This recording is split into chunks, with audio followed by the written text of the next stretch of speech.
So you open your phone to read the news today, and you were immediately hit with two completely opposing realities. Yeah, it's a lot to take in. It really is, because like headline one says tech companies are laying off tens of thousands of workers, and they're explicitly citing artificial intelligence as the reason. Like the job apocalypse is here. Well, lots of one. Exactly. But then you scroll down, and headline two on the exact same day features billionaire Amazon founder Jeff Bezos.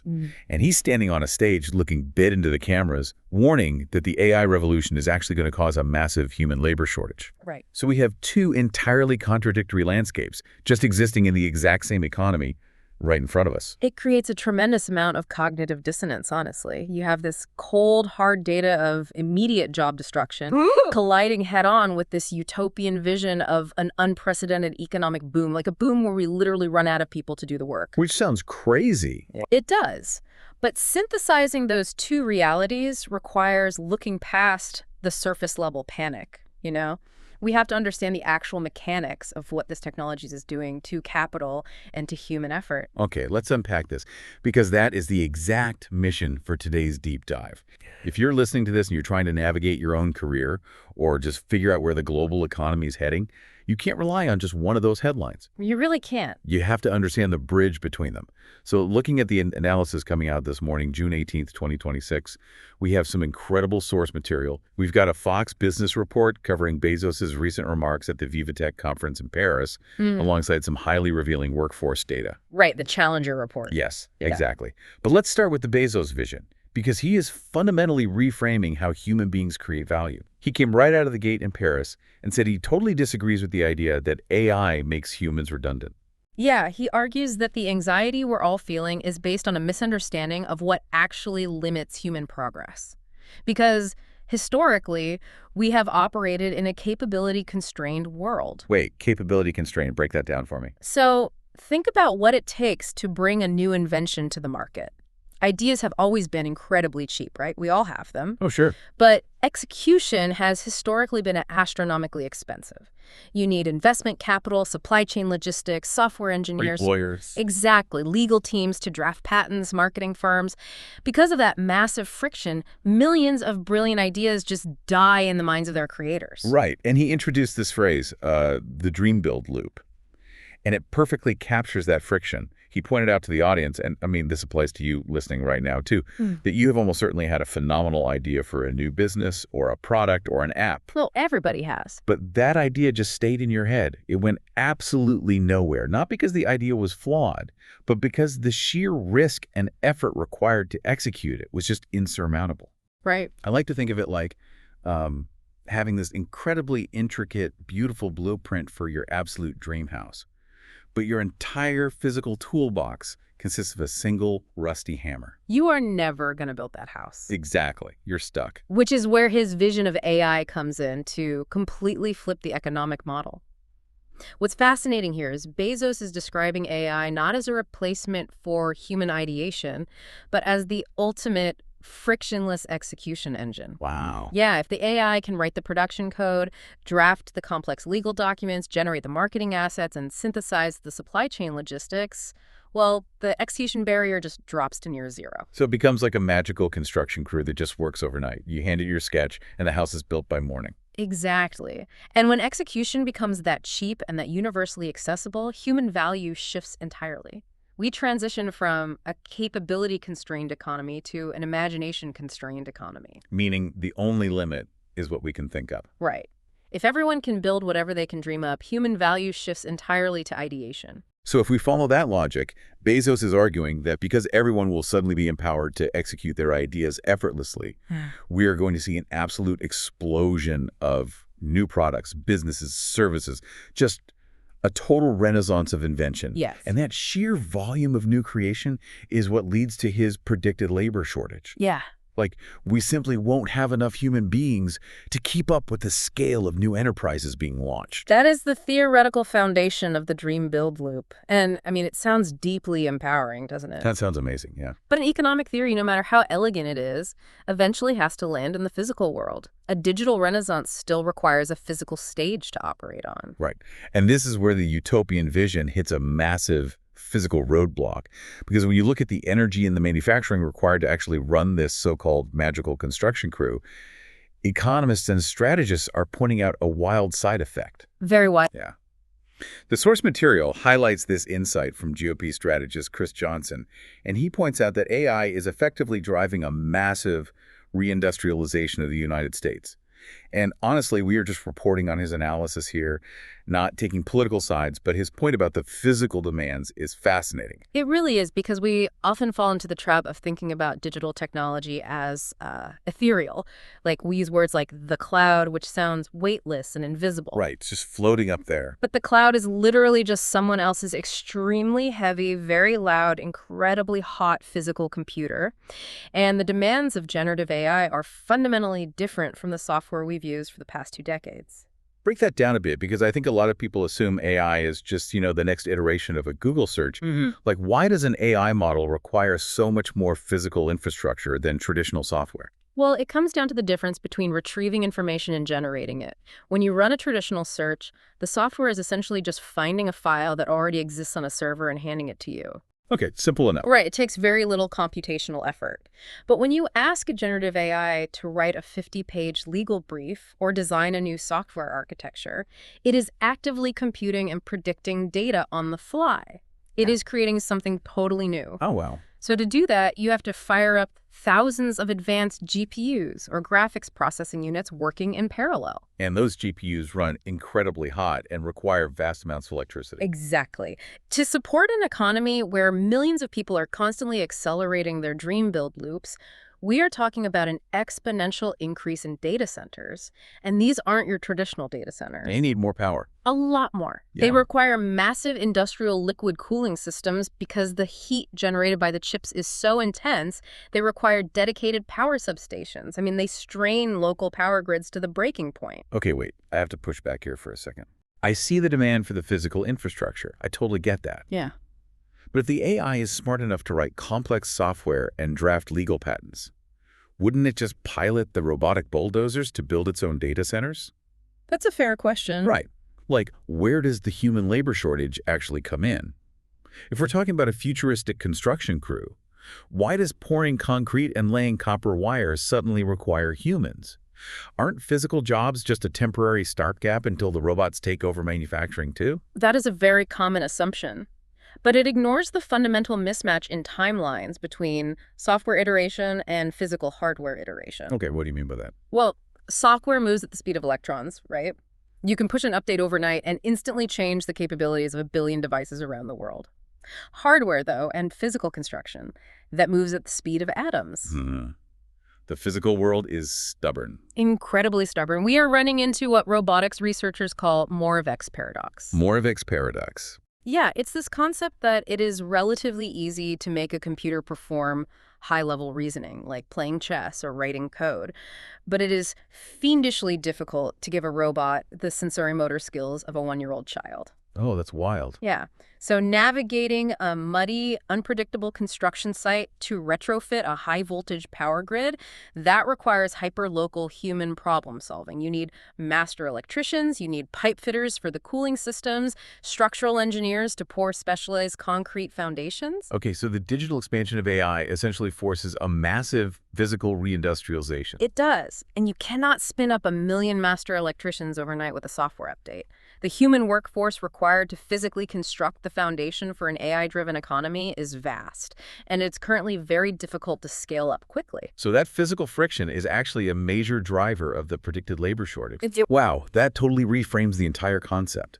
The labor shortage isn't in the white-collar jobs the AI is executing.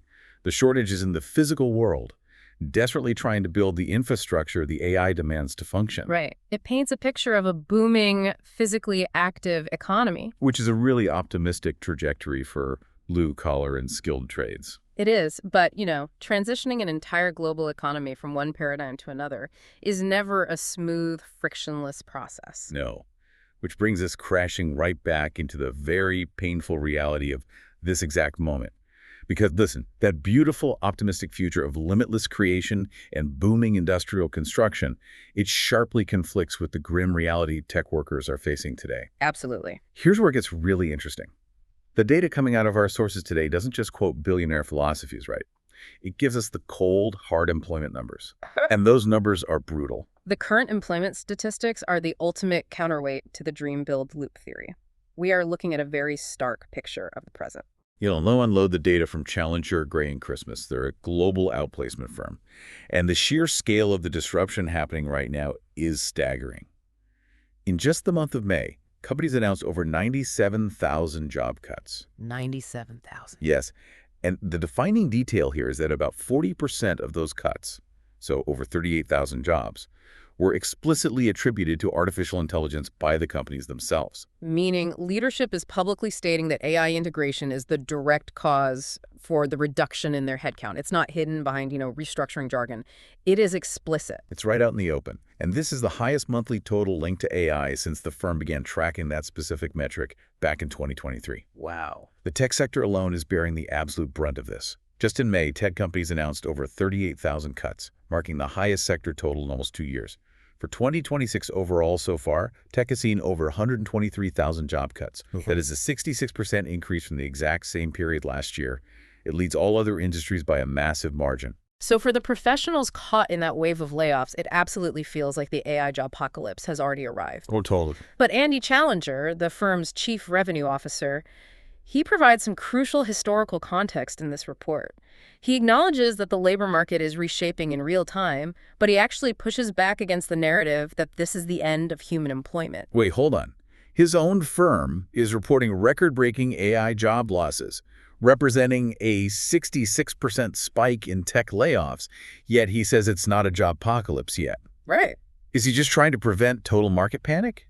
Or is he looking at some historical precedent where a disruptive tool actually created more jobs than it destroyed? He is looking directly at historical precedent. He explicitly compares the arrival of AI to the arrival of electronic spreadsheets, like VisiCalc and Microsoft Excel in the corporate world. Oh, that's interesting. Let's expand on that, because I feel like we hear the spreadsheet analogy a lot, but we rarely examine the mechanics of how it actually changed the workforce. Like, how did that go down? So think about what an accounting department looked like in, say, 1978. Okay. You had entire floors of office buildings filled with bookkeepers and clerks, and their sole professional purpose was manually calculating ledgers with pencils and desktop calculators. Just doing the math by hand. Right. If a single variable changed, a team of humans had to spend days recalculating the entire sheet. When the electronic spreadsheet was introduced, there was absolute panic. But honestly, for the manual clerk, that panic was justified. The specific job of manual calculation was instantly vaporized. Because the spreadsheet didn't just automate the math, it enabled something entirely new. Exactly the point. Because calculation became instantaneous, it allowed companies to do what-if financial modeling. Oh, right. Yeah, they could forecast 10 different economic scenarios in an afternoon. That completely new capability created massive demand for financial analysts, strategic planners, quantitative researchers, entire categories of jobs that simply did not exist when human clerks were busy erasing pencil marks. So the tool destroyed the capability-based job, but birthed an entirely new industry of analytical jobs. Yes, and that maps perfectly onto what is happening to software engineers today. Companies bloated up over the last decade, hiring hordes of junior developers just to handle routine coding and bug fixes. Right. Now, an AI coding assistant allows one principal engineer to do the work of 3 or 4 junior developers. The tech sector is shedding the bottom tier of capability workers because the AI is acting as that spreadsheet for code. It's the same mechanism of disruption. It is.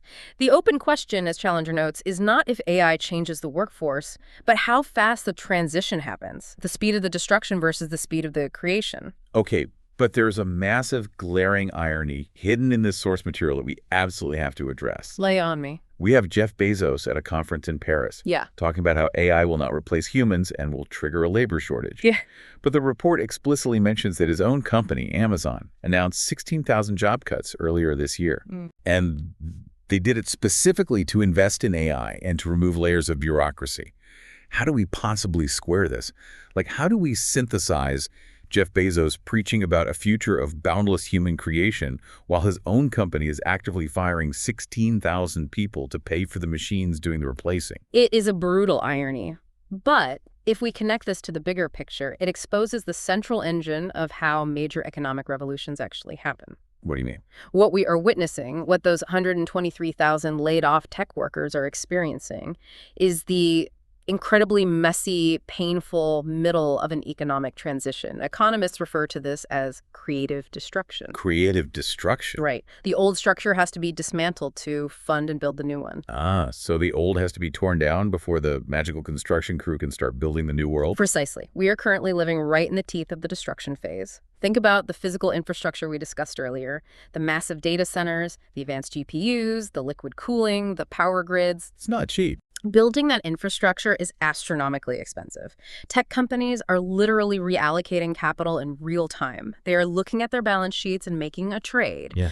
They're freeing up the money previously spent on human salaries for administrative, bureaucratic, and low-level coding tasks, and they are using that exact same capital to buy NVIDIA chips and secure energy contracts. So they are firing the human capability workers today to purchase the infrastructure that will power the dream build loop tomorrow. Yes. The human workforce is funding its own replacement through capital reallocation. It is the ruthless math of creative destruction. Wow.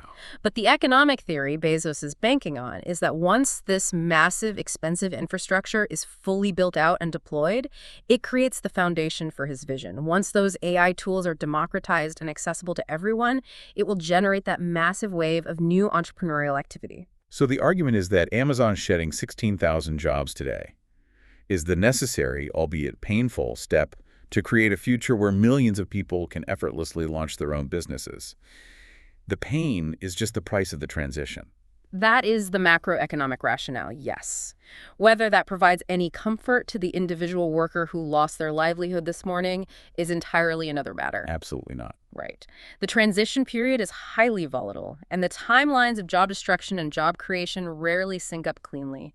The old capability jobs are disappearing overnight, but the new physical infrastructure and the resulting imagination-based jobs take years to build and fill. Like you said, the spreadsheet displaced the clerk on a Tuesday, but it took universities years to train and graduate the new class of financial analysts. Exactly. And we are currently living inside that volatile gap. So what does this all mean? If you're listening to this trying to synthesize what this means for your own trajectory, you basically have to hold both of these realities in your head simultaneously. You really do. The shortcut to being well-informed here is understanding that the present and the future are operating on two totally different sets of physics.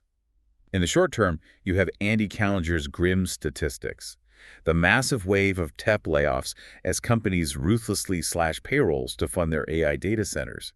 The destruction phase is real, and it is reshaping the corporate landscape today. It's a massive reallocation of global resources from human capability to digital infrastructure. Right. But in the long term, we have the Bezos vision of the dream build loop, backed by the very real physical reindustrialization happening right now to support it. A trajectory that points toward a future where execution is so cheap and frictionless that your only economic limit is your imagination. The job losses today do not predict a jobless future. They predict a fundamentally unrecognizable future. It forces a total paradigm shift in how we view human capital. And, as we look toward that unrecognizable future, the concept of the dream build loop presents a scenario that I think is deeply provocative. Ooh, what is it? Well, if AI truly removes all the friction of execution, if that magical construction crew makes it so that every single person listening to this can instantly build the product or the app or the business they have been dreaming of. Right. If we arm 8 billion people with magical hammers. Exactly. What happens to the global economy when literally everyone becomes a creator and an entrepreneur? Oh, man. If we are all empowered to effortlessly build our own dreams, will the real future labor shortage simply be a massive shortage of everyday consumers? Like, who is going to buy someone else's dream product if they are completely consumed with building their own? Oh, wow. That is the ultimate paradox to leave you with today. We finally get the tools to effortlessly build our perfect dream house, but there's no one left to move into the neighborhood because everyone is too busy designing their own mansions. Yeah, exactly. The hardest part of the future might not be building the product, but finding someone who actually has the time to consume it. So, keep your eyes on the physical world, keep refining those blueprints in your head, and we will catch you on the next deep dive.